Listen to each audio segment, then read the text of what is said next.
So continuing with first unit of 11th class, basic concepts of chemistry. Today we are considering the laws of chemical combination.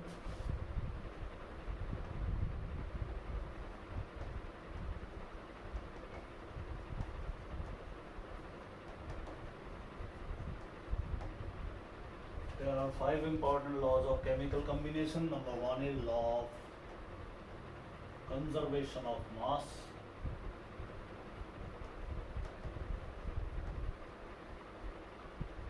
This law states that the total mass of the reactant and product that remains constant, that will not change. The mass of the reactant should be equal to the mass of the product, or in other words, we can say matter can neither be created nor be destroyed, although it can be changed from one form to another form. So it is merely a application of first law of thermodynamics. Let us explain this law. It states that the total mass of the reactant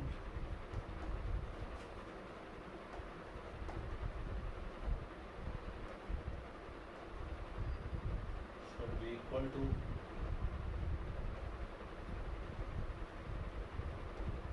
the total mass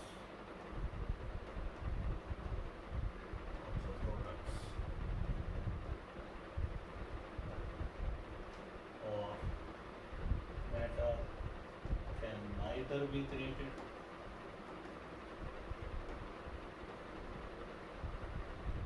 nor be destroyed.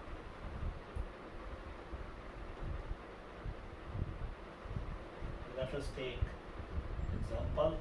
It is done by Landols experiment. It consists of a apparatus where these apparatus have two bulbs. One bulb is filled with AgNO3 solution.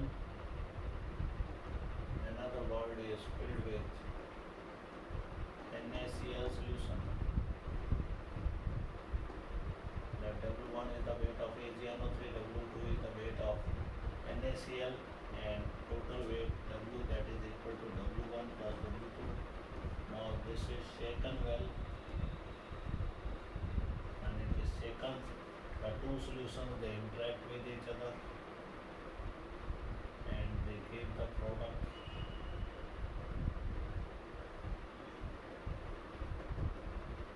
We get product here AgCl plus NaNO3. Let W3 is the weight of AgCl, W4 is the weight of NaNO3. Then W, in this case, that should be equal to W3 plus W4. According to our law, W should be equal to W dash. That cannot change, and it happens so. It was seen that the initial weight when we took AgNO3 and NaCl solution, that was same as that of final weight after the reaction. Then we have the second law of chemical combination, that is law of constant composition.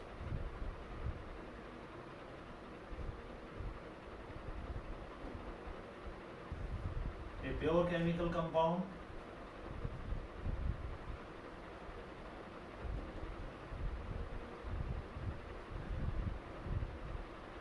always contains the same elements combined together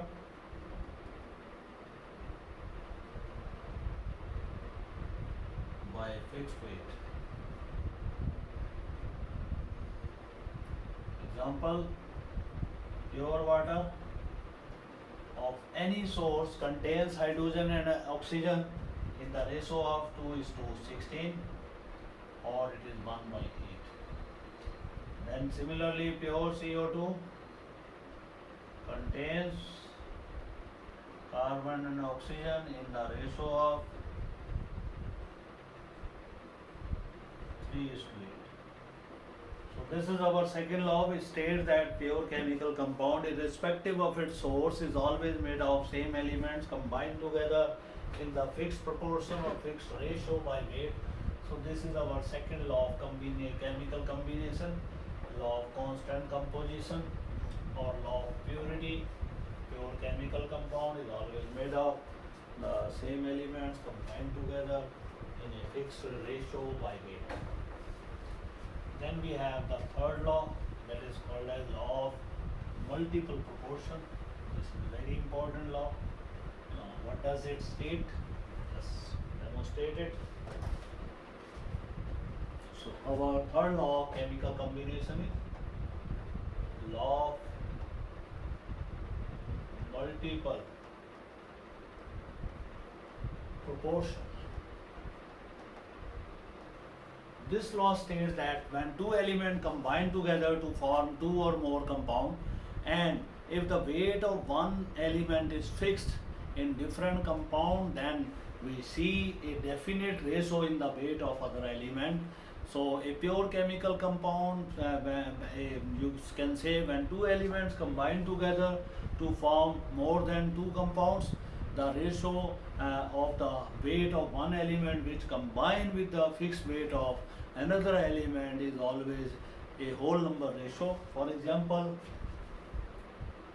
carbon and oxygen combine to give CO and CO2. If we fix the fixed weight of carbon is 12 gram in both cases, then ratio in the weights of oxygen, in first case it is 16, in second case it is 32. So ratio in weights of oxygen is 1:2. Similarly, nitrogen form number of oxide, it form NO, it form N2O, it form N2O3, it form NO2, it forms N2O4, N2O5. If we fix the weight of nitrogen, fixed weight of nitrogen is 14, here 28, do it 14, oxygen is here 16, weight of oxygen. Weight of oxygen comes out to be 8 here. It is made 14, it is 48, half of that, 24. This is 14, then it is 32. It is made 14, it is 32. It is made 14, half, it is 40. So, when the weight of nitrogen is fixed here, then the ratio in the weight of this oxygen is 1, 2, 3, 4, 4, 5. So, they have whole number ratio. So this is our law. When two elements combine together to form two or more compounds, if the weight of one element is fixed in these compounds, then the weight of other element bear a simplest whole number ratio among its weight. Then we have the fourth law, that is law of reciprocal proportion. This law states that when two elements combine separately with a fixed weight of third element and produce two compounds, the ratio of their weights, that is same when they combine among themselves, or that is whole number ratio of the weights in which they combine. So if we see the ratio in the weight of carbon and sulfur in these two compounds, that is 12 by 32, and we see here that ratio carbon and sulfur, that is 12 by 64. So this ratio comes out to be 2:1. So this is our law of reciprocal proportion, which states when two elements combine separately with fixed weight of third element, the ratio in which they do so is either same or whole number multiple of the ratio in which they combine among themselves. We have proved this law, that this ratio is whole number multiple of the ratio in which they combine among themselves. This is law of reciprocal proportion. Then we come to the last law of chemical combination, that is our fifth law. That law is Gay-Lussac's law of gaseous volume. What does this law state? It states that whenever gases combine, they bear simplest whole number ratio among their volume. So this is our fifth law.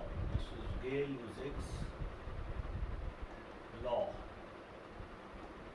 of gaseous volumes. What does this law states? Whenever gases combine, they do so in terms of volume,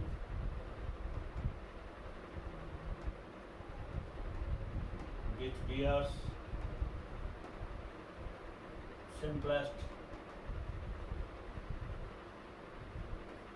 whole number ratio.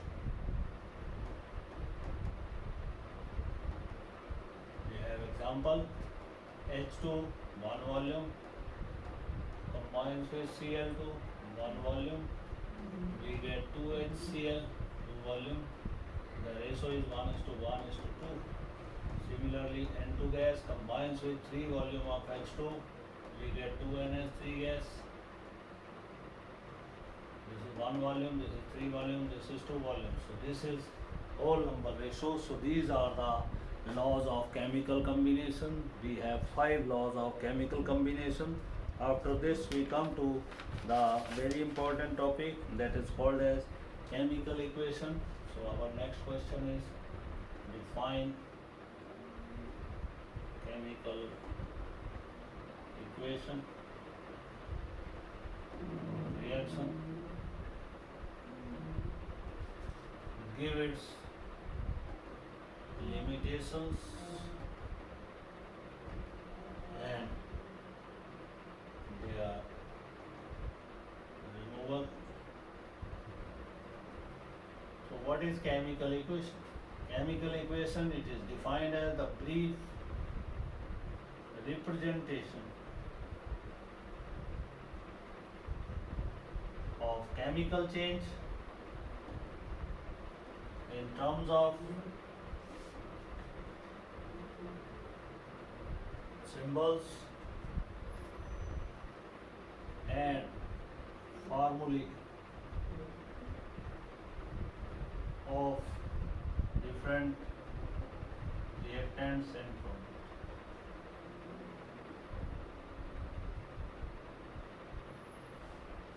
So if we have the magnesium combining with hydrochloric acid, we will not write the name, we are writing the symbols of these elements and compound. We will get MgCl2 plus H2. So this is the brief representation of a chemical change in terms of symbols and formulae of different reactants and products. This is called as chemical equation. Now what are the limitations of this equation? First of all, let us do the significance of this equation. Significance, first of all, we get the names of the reactants and products. What are the reactants and what are products produced, we got the names. Second is their number of moles of reactants and product, they are known. Weights of reactants and product, they are known. Then fourth, it should represent true chemical change. This is the necessity of chemical equation.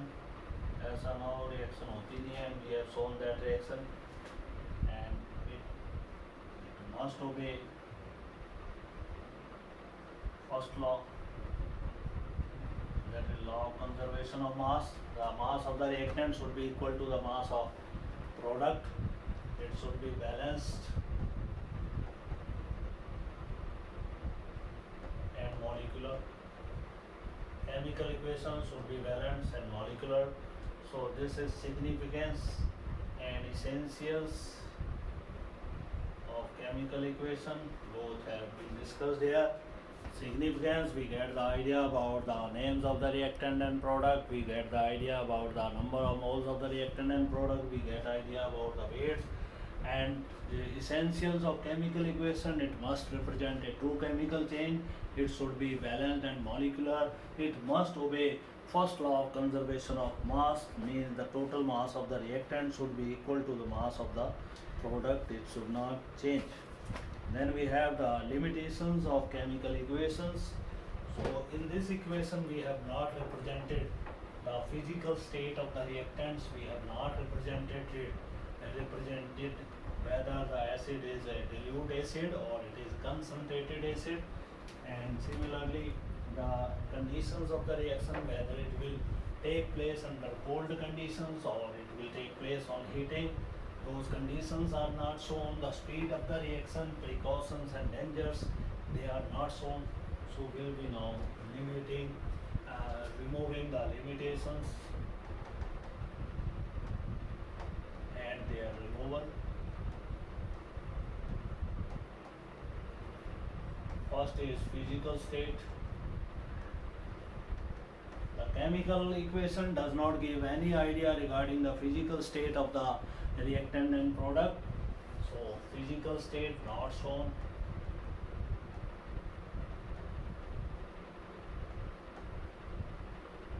But now shown as S for solid, L for liquid, and G for gases. Concentration of the acids and bases was not shown earlier. Now we write CONC if they are strong or having more solute, we use DIL if they are weak. Third was the conditions of the reactions were not shown.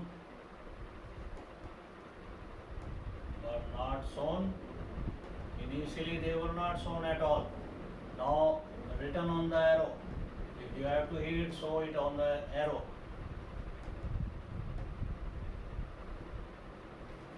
Then reversibility of the reaction shown by double-headed arrows, one pointing towards product, another towards the reactant. Then equilibrium state.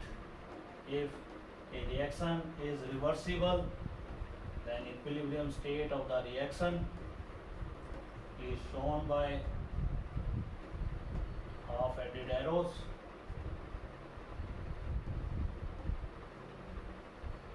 One pointing to product, another pointing to reactant. This shows that the reaction is in the state of equilibrium. The rate at which reactant are changing into product, that is equal to the rate at which product is forming the reactants back. Then we have sixth, that is precipitates formed during reaction.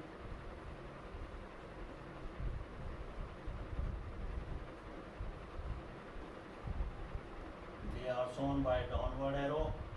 Gases formed, they are shown by arrow with that gas symbol. Precipitates, arrow with that precipitate which will settle at bottom. Then seventh is speed of the reaction, was not shown. Now it is shown by time. If time is less, it means reaction is fast. If time is more, means reaction will be slow. Then eighth point is precautions. What precautions have to be taken for the reaction? Precautions and dangers were not shown. It is still a drawback. Still we are not able to show precautions and dangers of the reactions. So this drawback still we could not remove. Then it gives the idea about the precipitate conditions, concentrated solution. Then we have the heat change of the reaction. Heat produced,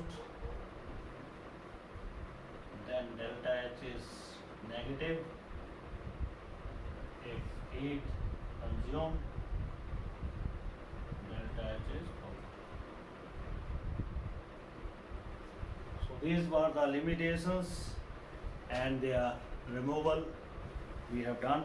Now we'll see the balancing of the chemical equation, how chemical equation is balanced. So there are two methods of balancing chemical equation. First is the hit and trial method. Second is the partial equation method. In hit and trial method or partial equation method, our first step is to write the skeletal chemical equation in the form of symbols and formulas of different reactants and products. So first of all we write balancing of chemical reaction. Number one is hit and trial method.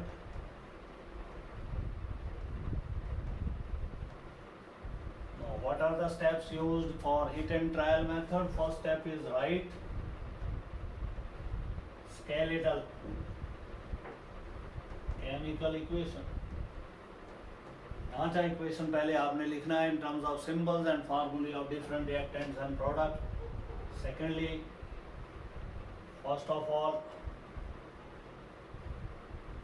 make any molecular gas to atomic state. Third, balance those atoms. First of all, which exist at maximum places. Fourth point, then balance other atom.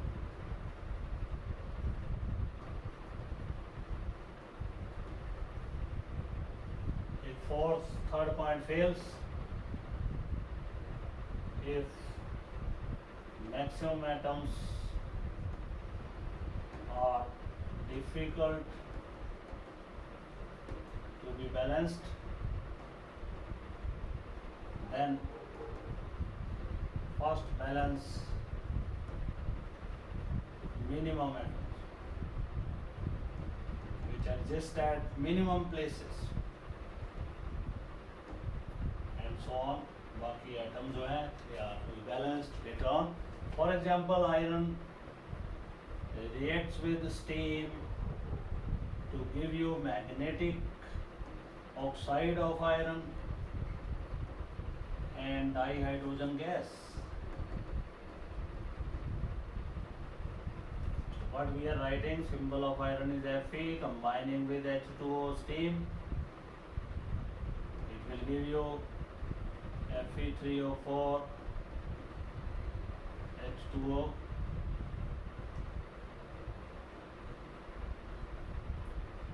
H. So let us first write it in the unbalanced form. We'll then balance. So this is our equation. Now first step is convert any molecular gas into atomic state. So we'll be considering this. We write it for 2H here.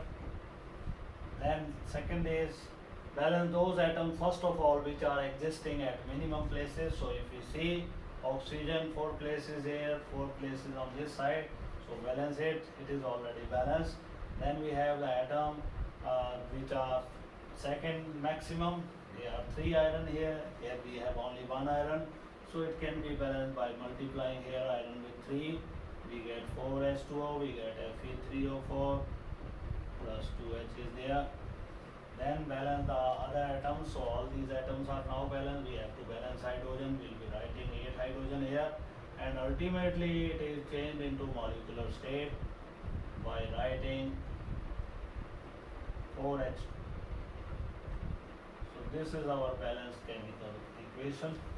Now we come to the second method, that is called as partial equation method. What is done in this case? First step is same, write skeletal equation. Second is identify, split the main equation.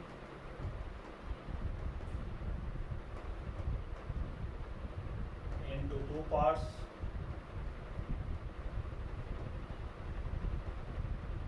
Balance them separately.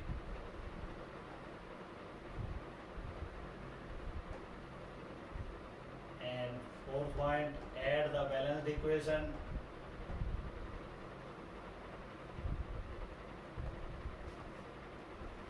Cancel out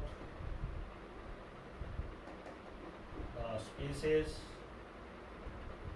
which do not exist